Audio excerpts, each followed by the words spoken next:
Welcome to the Industrial Talk Podcast with Scott McKenzie. Scott is a passionate industry professional dedicated to transferring cutting-edge, industry-focused innovations and trends while highlighting the men and women who keep the world moving.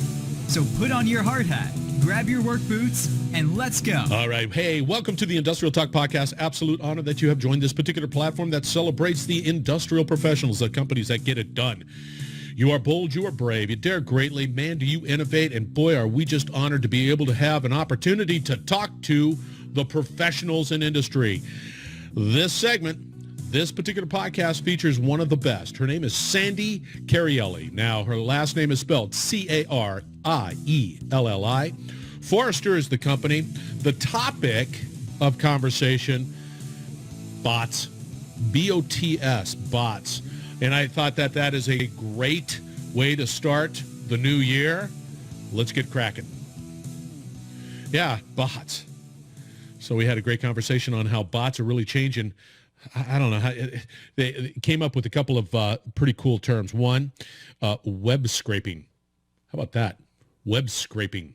And it just is a great word picture of what bots can do when they go out there and they're looking for information. And so Sandy brings an incredible wealth of knowledge and insights in the cybersecurity space. And whether we like it or not, whether we want to address the elephant in the room, cybersecurity, given the Industrial 4.0 revolution, whatever the next one is, all that digital transformation, cybersecurity has to be at pretty much at the top of your thinking when you start going down this world of digital transformation. And Sandy, let's put it this way, I've never stumped her. That's not saying much just because, well, I'm not very good at stumping people, but she brings a tremendous amount of doggone information, and she shares it freely, and the company is wonderful. Now, before we get right into it, I just want to sort of explain to you a couple of things that are taking place within the industrial talk world. We're more of a media company now. We've come to that conclusion, and we're really sort of dedicated on the stories that are really into. And we've been doing this for 3 years. Don't get me wrong, and it's been here and there and all that good stuff. But we're really going to make a concerted effort to be able to highlight all of the wonderful human stories that exist today in industry, especially today when we're talking about surviving, which 2020, it's behind us. Let's say, okay, kick it to the curb, no big deal, and let's start to rebuild and let's start to prosper and deploy the strategies that are necessary to make that happen. That's where we're all about, okay? And to do that, we're just going to have incredible thinkers like Sandy and others to share with them and to share with the listeners and to network and to grow with this knowledge, because we need everybody sort of hands on deck. We're going to be positive. We're going to be optimistic. We're going to do it with a sense of grit and fortitude. We can't give up. We can't give up. And then again, we can't give up. We've got to do it. And we've got to be able to be there coming in 2021. We've got to make that a commitment. And the Industrial Talk podcast, the Industrial Talk media platform is all, once again, dedicated to you and being able to highlight the stories, the insights, and strategies that industry and the people of industry bring to the world, because we are changing the world. You're changing the world. That's what we're all about. All right. Sandy Carielli is in the hot seat. And again, if you're looking out on video, I'm down here intellectually. Sandy, well, she goes beyond and she's above my video screen. That's Sandy. And this is just scratching the surface. So I thought it was an incredible conversation about bots. Very interesting, very I don't know. You got to listen to it because it's pretty cool, and we're just scratching the surface. So enjoy my conversation with Sandy Carielli. Sorry about that, Sandy. And she's with Forrester. Enjoy. Sandy, welcome back to the Industrial Talk podcast. It's always an honor to have you on this particular platform, sharing your insights and wisdom as it comes to all things cybersecurity and then some else. How are you doing? I'm doing great. Happy end of 2020, Scott. I agree with you 100%. And I really, You know what is I can't get a feel for 2021. Yeah. Like, when is it, when do we go back to this sort of normal-ish, whatever that looks like? I don't, it's all just squiffy out there. It's just sort of, and I wanted to get back to normal, whatever that looks like, but it makes it challenging for a business to say, okay, now 2021, we're going to be laying this out, all strategy, all whatever going forward. And it just makes it difficult. And I'm just like, okay, goodbye 2020. What the hell does 2021 have? Well, yeah, we'll figure that out as we go, but we'll make it happen. Yeah. Because of people like you and creative companies like Forrester, and you guys are having your fingers on the pulse of things that are happening. By the way, which is really interesting, listeners, we're going to be talking about bots. And this is an interesting conversation just because it's always fascinating to me. But companies like Forrester as well as Sandy, they got to keep up. And in this pandemic, I would imagine, Sandy, you guys have been sort of inundated with new things. I didn't see that one coming. I guess we better look into it or something.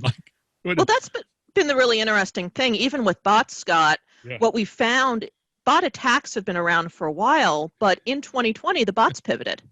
Because in certain types of bot attacks, for example, hoarding of valuable merchandise, the definition of what was valuable changed.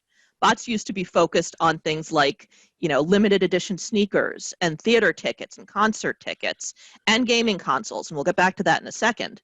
But in March and April, we also saw bots going after things like hand sanitizer and toilet paper and grocery delivery times and also gaming consoles. Yeah, I didn't even think. See, this is what's so fascinating. I get the gaming console, and we'll position this conversation, but I forgot about the fact that I couldn't get toilet paper, and then all of a sudden I couldn't get hand sanitizer, and I'm thinking to myself, what the hell is this world coming to? I can't, what? And I have no answers. I have no answers.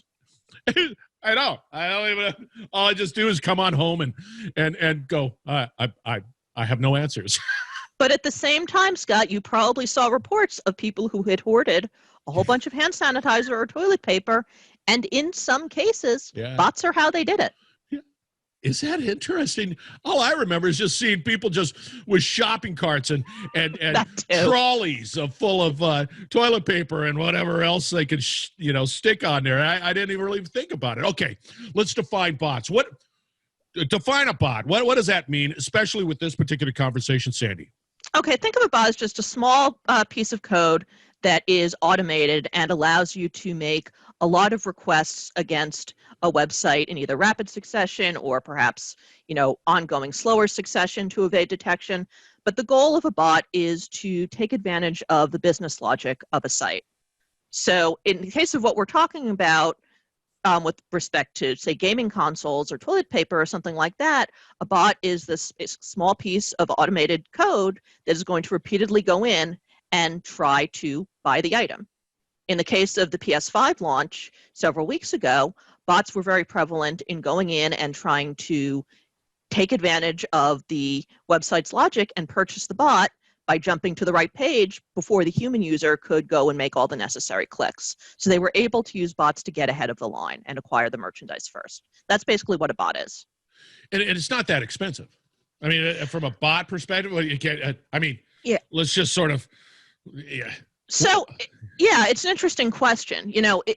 Bots started as something that, technically adept attackers built, and they would, run them against a site. They might use it, and we'll talk a little bit about, for credential stuffing, inventory hoarding, and it might be more of like, a criminal enterprise. But there have also been this explosion of bots as a service that people can buy into for as low as, say, $400. And well, if you're trying to buy, say, a PS5, maybe you're willing to spend that amount in order to leverage a bot to get the thing that you want. Yeah. And we had this conversation prior to it. It's like, I get it. I think you're leveraging technology to achieve whatever that end goal is. And yet it's always up to that. You're always pushing the envelope. Like, I can see it's like, how do I get ahead of the line? I've got a kid here. I want to buy this console. I can't for whatever reason. What do I do? And, there's technology. Okay. And then I'll, in my head, will say, it costs this, do this, and I get this benefit. I see that. I can understand it. But it's the ones that sit there and go, all right, the supply is short, demand is high, I'm going to play that game. Yep. And I'm going to buy 5 of them or 10 of them or 20 of them, and then I'm going to resell them on eBay for a 25 or 50% or 100% markup. And it's a side hustle for some of these guys. Yep. See, and again, it's how fast. So the pandemic hits. Like everybody's, I know I was running around going, I don't know. I just got to go get peanut butter. It's not there. Where's peanut butter, right? That's all I'm thinking about. But then these individuals, these organizations that are they're able to pivot real fast. And it's like, boom. Yeah. Okay, I got this bot. I'm going to do it here now. And they're able to just make that shift real quick. And before the market could even say, whoa. You know, like Walmart. Whoa! Now they're savvy just because, well, we're here today. Yeah, it was really interesting to see in the pandemic the definition of what is valuable change. You know, that was a really interesting shift for people. That's true. And gaming consoles are kind of one of those that bridge the gap because, yes, they were valuable before, but when everybody's staying at home and can't go out, it adds even more value to the consoles. Yeah, so of course they were popular. Of course bots were going to try and acquire them. And what we saw were a lot of really frustrated customers. You know, my colleague at Forrester, Jeff Pollard, went weeks trying to go from site to site to site, trying to get himself his PS5. And it took him weeks to finally be able to get one. And he was just seeing, his, inventory, stolen from, taken from shopping carts by bots because he couldn't get through quickly enough. Go on to a site that had some available. By the time he was on, the bots had snagged all the merchandise. That's the reality a lot of people were facing. So even this is a big moment. So I'll sit there and I'll stick it in my shopping cart. Like I'm physically thinking like I'm at a store and I'm pushing a shopping cart around. Yep. And if I've got steaks in those shopping carts, nobody's going to just reach in there and grab it. I'm thinking to myself the same thing online, where if I have it in my shopping cart, you can't get to it. But you're telling me that that's not the case. Not always. Very often what happens, it's not that attackers are taking it out of your cart, but they're able to go faster, get to the front of the line, so that in the time that it takes you to add to your cart, go, check out, start the process, by then the inventory's already gone. Someone's already bought and purchased it. Because the bot can just sit there and do this. And the bot can skip steps. The bot can go to the right page. The bot doesn't have to worry about maneuvering the mouse. The bot doesn't have to worry about typing and clicking stuff. They can move faster. That's just amazing. Come on, that's amazing. You got to just say, wow, that's cool. And uncomfortable, and it just sort of brings about a myriad of feelings because it's like, God, it's cool, sort of. Ish. The cool goes away pretty quickly when you start to realize what the implications are, both for the customers and for the businesses. So let's do that. Let's start venturing into that. This is all fine. Fortunately for me, I didn't have to live through that frustration. All my purchases are low demand purchases, so I don't really have to battle bots. Yes, I just said that. Let's say if you're the consumer and you've been trying for weeks to get, the latest sneakers or the latest gaming console or something else, and the regular sites you go to, you're constantly disappointed. What's going to be your attitude and your perception as a consumer on those sites? Are you going to want to do business with them for other lower value merchandise? So what's the customer satisfaction, customer experience impact? One. From the standpoint of the website, they might think, oh, we're selling everything, great. But, the bots aren't going to come back and buy the low value stuff. If you turn off your customers, if you can't sell your customers and meet their needs when they are actually trying to get the high value stuff, they're going to go elsewhere. Wow. So you've got a real customer retention issue, with this, and a customer satisfaction issue from the standpoint of the website that you need to worry about. Wow. See, that's another. That's another one. I didn't realize because digital consumers, very fickle. Mhm. Don't create that friction. I see it. I want it. I've got my card ready. I want to buy it. Don't ask me to click too many times. It just is. Yes. Yeah, so let's talk about CAPTCHAs, because that is a common way a lot of people are challenged to prove that they're human. The simplest ones are, the click I am human, but often it's, see the fuzzy words and try and make out what the heck they mean, or identify the shopping, the traffic lights. Right. Or the cars or whatever, Right, whatever it in the is. pictures. And I fail at that. And I'm not even a bot. I'm a human being, and I fail at that sometimes. And a lot of people do. CAPTCHAs can be really frustrating, particularly those ones that really require you to sort of scribble, look and think, what the heck is this? But that's another thing. If you put those too much in front of humans to prove that they're human, again, they're going to get frustrated. They're not going to complete the purchase. They're going to go elsewhere. You as the vendor, as the retailer, as the website, you lose business. So you have to be really careful about how many roadblocks you're presenting in front of human customers while you're also trying to block the bots. And what we're seeing in modern bot management solutions, and we'll get into this in a little bit, are more creative ways to identify bots, tell the difference between what is bot and what is human, but also new ways to frustrate, challenge, block those bots, and make sure you're letting in the humans with less friction. And that's really key to this whole enterprise. Yeah. Make it hard for the bots, but not for the people. Yeah. And to your point, listeners, to your point, you're talking about the cost of business. You got to protect your business. You got to protect your image. You got to whatever, and you got to battle the bots. And I like your point, Sandy, about let's make it difficult for the bots, make it and make it easy for the human being. Yep. But that's a real difficult challenge, isn't it? It is. I would say that the technology is really evolving.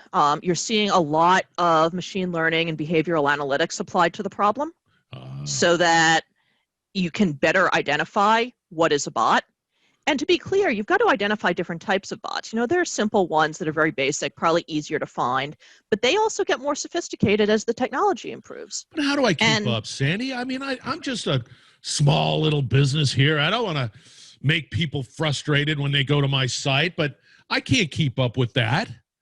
Well, and you raise a good point. I have a friend who was victim of a very different type of bot attack known as web scraping. She runs a speakers bureau. And web scraping bots don't try to buy inventory. Instead, they just try to glean information quickly off the website.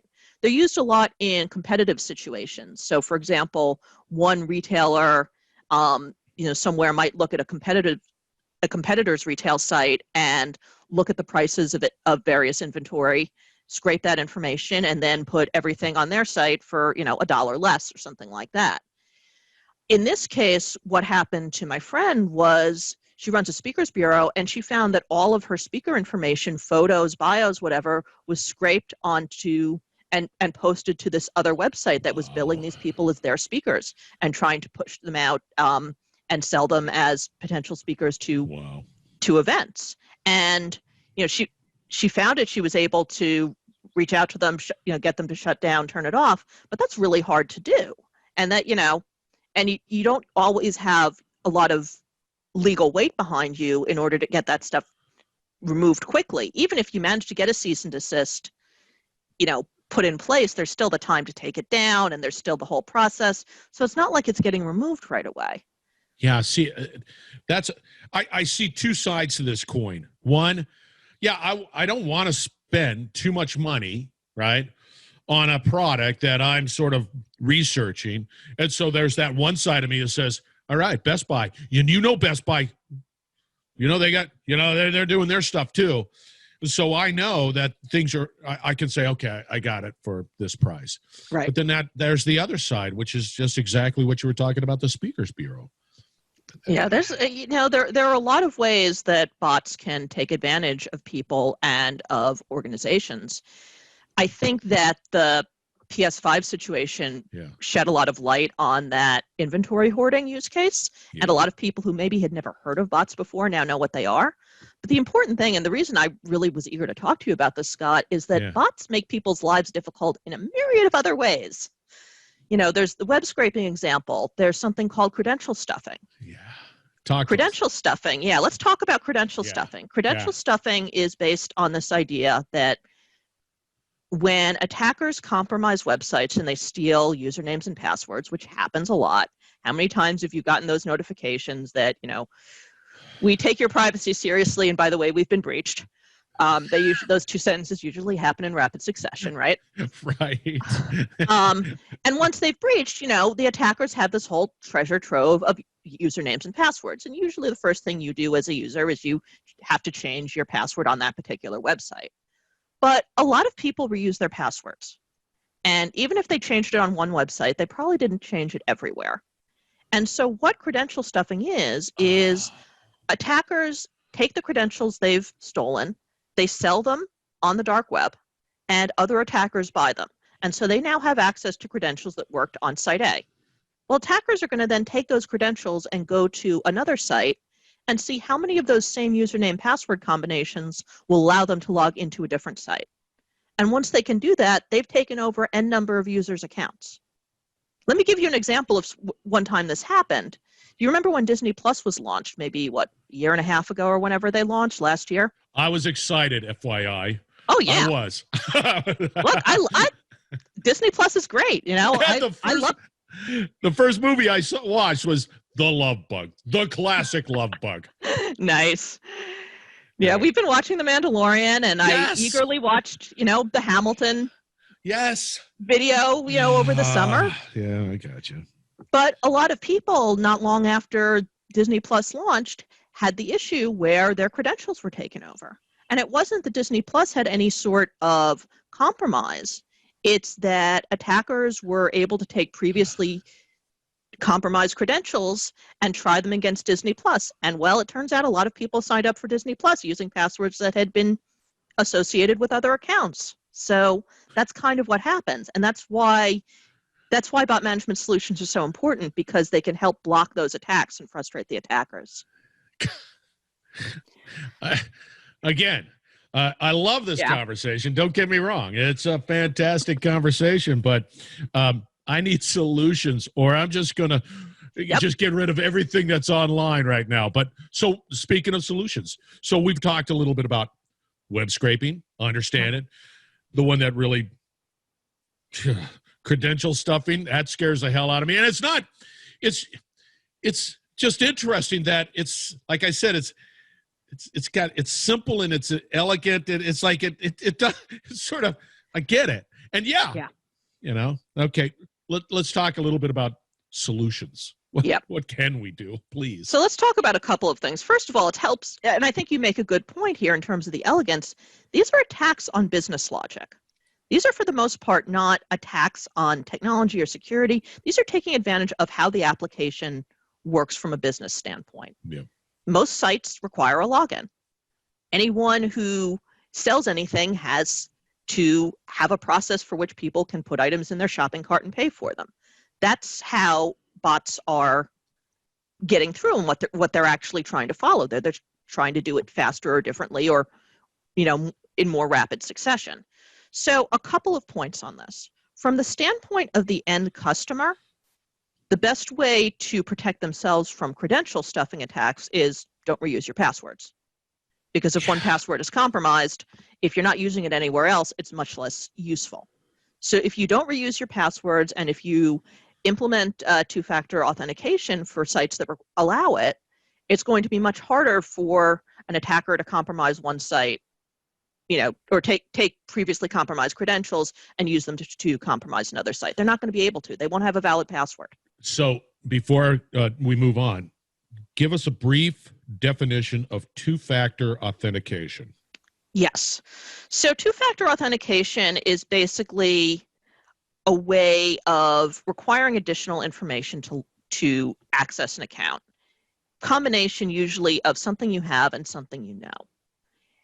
And the most common approaches for this are you have to enter in your username, your password, and then maybe somebody sends you an SMS message with a code and you enter that. Or you have an Google Authenticator on your mobile device, and you have to enter in a code.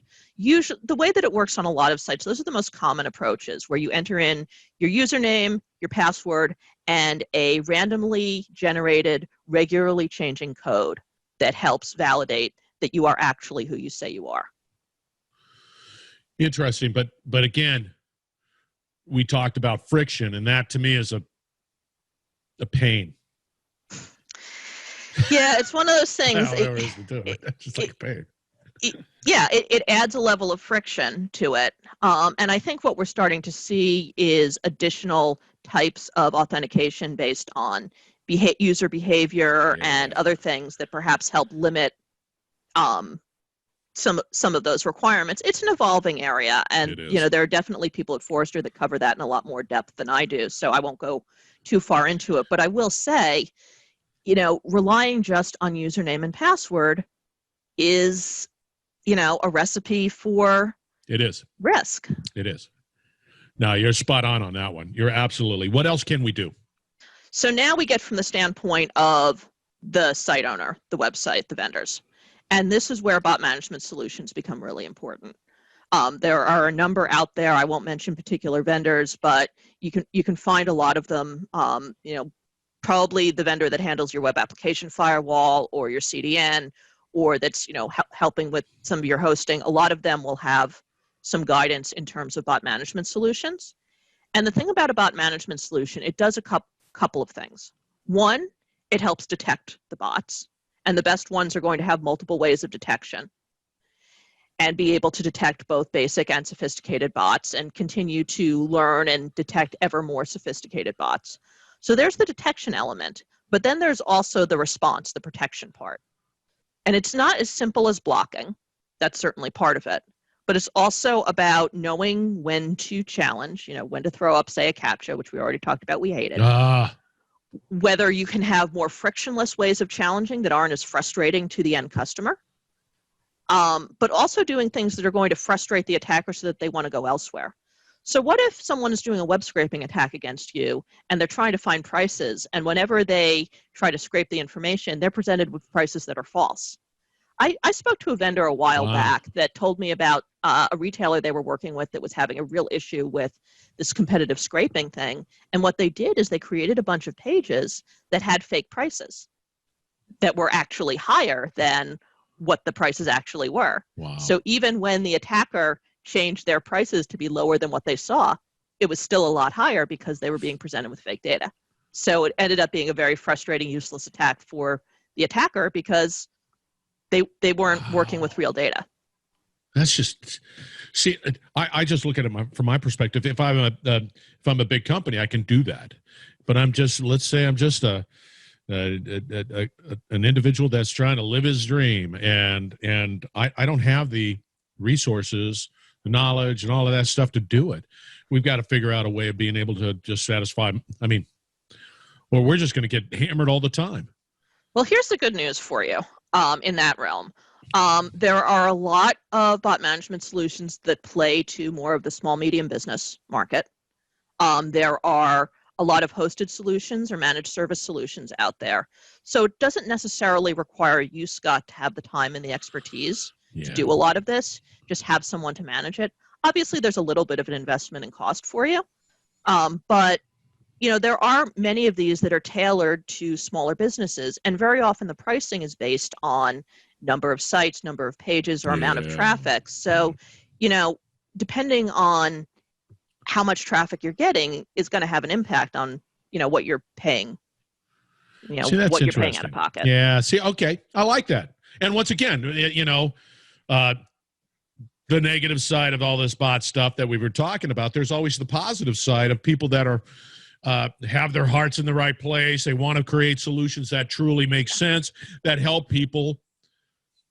And there are a lot of them. Yeah. This is an industry, I will tell you, Scott. Yeah. I have seen so many new or, in the last few years, bot management solutions. Companies are investing in this area. They're putting a lot into it. The solutions are evolving really quickly. Yeah. More protections, more detections, more investment in machine learning, better reporting, better integrations with the rest of the infrastructure. This is a market that is still new, but it's maturing quickly, and it's perceived, rightfully so, as really high value. People get it, particularly in industries where they've been encountering this, for years. Yeah. It's just an interest, and it's not going away. I mean, the future is, whether we like it or not, that genie's out of the bottle. It's just going to, you need people like you and Forrester and other companies that are right at the front. Once again, you guys are serving a major service. Yeah, I can't, diminish it anymore. I mean, it's just an amazing thing that you guys do, because thank you. It's time, man.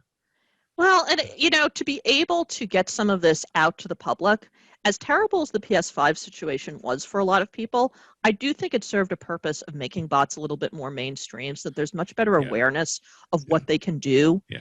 And, you're starting to see, you mentioned Walmart earlier. Yeah. Walmart published a blog a couple of weeks ago talking about how they were fighting back against bots. Can you imagine any retailer doing that or acknowledging the bot problem a few years ago? No, I just not think at the all. level of awareness and transparency is increased, and that's going to be a really good thing for defensively. See, that's a great point, Sandy, and that's been a real challenge, especially anything with cybersecurity. You have to have the conversation, but nobody wants to have the conversation because it's just a real challenging topic. But you have to have it, and kudos to Walmart to be able to have that conversation and say, "Yep, we're constantly being hammered. We're trying. We're doing the best we can. This is the world we live in. Sorry," that type of thing. I love it. Yeah, and I really hope to see more of it. I have to say another thing I really hope to see. If you look at the PS5 situation, Sony was the manufacturer; they were not the retailer. And a lot of the retailers, had the bot issue. If I'm Sony, what I want to be doing before I, launch the PS6 or PS7 or whatever comes next and decide on distribution to the, various retailers is have that conversation about how are you going to make sure that bots aren't buying our inventory? Because that was really bad PR for us last time around. See, it's such an interesting conversation, Sandy. You're right. I agree with you. And given the situation with COVID, everybody was sort of spending more time at home. Gaming consoles were a big deal. Playing games, streaming. What else are you going to do? What else are you going to do? Do this. And then it's done, and then you go back to whatever. All right. Again, listeners, we're going to have all the contact information of Sandy out there. I think this is a fantastic topic. I think you need – does Forrester have anything sort of like blogs of some sort that talk about bots and stuff like that? Yeah, I've posted a couple of blogs. If you go to Forrester's website and go to my page, you'll find a couple of blogs that I've written on the topic of bots. And as I've mentioned to you before, my blog is fully publicly accessible, so definitely feel free to take a look at the blogs I've posted. Yeah. If you happen to be a Forrester customer, we also have a number of reports that I've written or co-authored around bots, so you can take a look at those. And, definitely, feel free to reach out. I love it. Sandy, thank you very much. And we're going to have all that stuff posted out on Industrial Talk. It'll take you right over to Sandy. I want to make sure that it's easy access to the information. Don't worry. Low Trust friction. me. No friction. Don't have a dog in this fight. The only dog I have in this fight is just get that information and getting you in connection with people like Sandy to solve problems. All right, Sandy. All right. Thanks, Scott. Happy New Year. Happy New Year. Happy 2021. All right, listeners, hang tight. We're going to wrap it up on the other side, so stay tuned. You're listening to the Industrial Talk Podcast Network.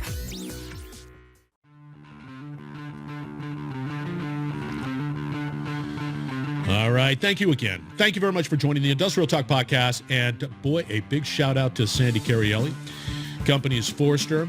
Fantastic people, incredible insights. Thank you, Sandy, for sharing your knowledge on bots big time. And that's just another thing you're going to have to be aware of. This whole digital journey that we're all on, this whole ability to be able to do things better, stronger, faster, whatever the Steve Austin approach, comes with some challenges, right? But because of Sandy, because of Forrester, because of other people like her, they're there to help you succeed and navigate those waters. That's a big 10-4 on that one. All right, Industrial Talk Media. It's going to be new. That's going to be 2021. We're going to be definitely pulling together a number of incredible programs and strategies going forward. So you got to stay tuned. Do not go away. All right. Again, be bold, be brave. Dare greatly. You're changing the world. Hang out with people that are like that. Thank you very much for joining the Industrial Talk Podcast. We're going to be back with another great interview shortly.